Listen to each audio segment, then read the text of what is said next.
Hey guys, MJ here, and I want to talk to you today about natural sugar and fat loss. I see a lot of recipes being shared online and people, reaching out to get answers for their weight loss. And they throw a post up on their Facebook that says, I want to lose 50 pounds. I need all the help I can get. And you get various comments that are all over the place with suggestions and opinion, and it's so dangerous to do that because now you're bouncing around and you're going to get frustrated.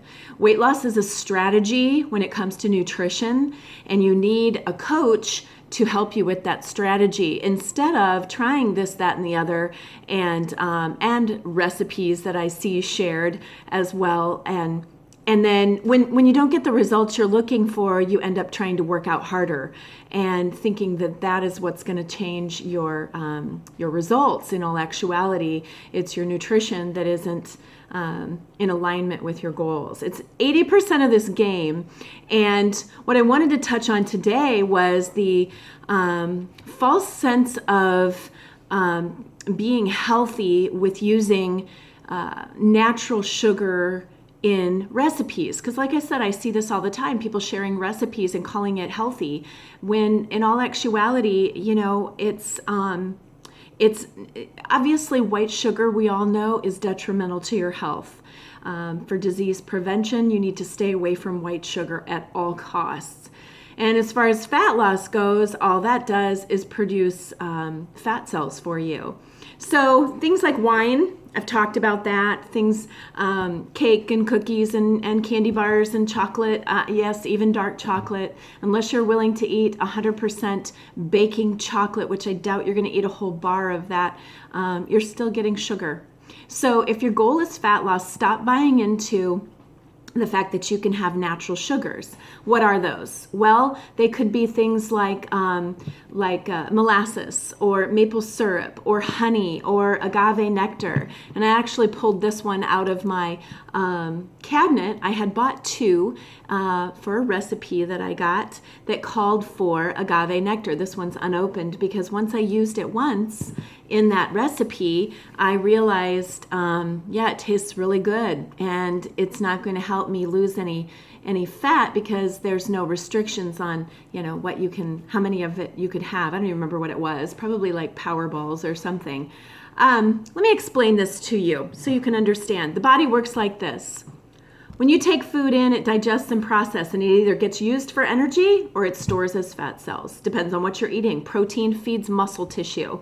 Sugar feeds your energy level. It helps produce, sustain you through workouts, through, just getting through the day. So carbs are sugar, and sugar are carbs.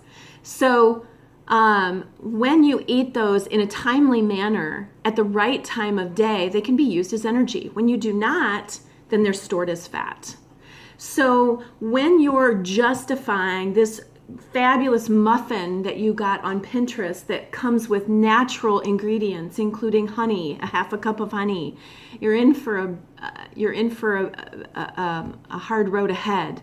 Understanding that you are producing fat cells by eating that, justifying that it's okay because it's healthy. Does that make sense?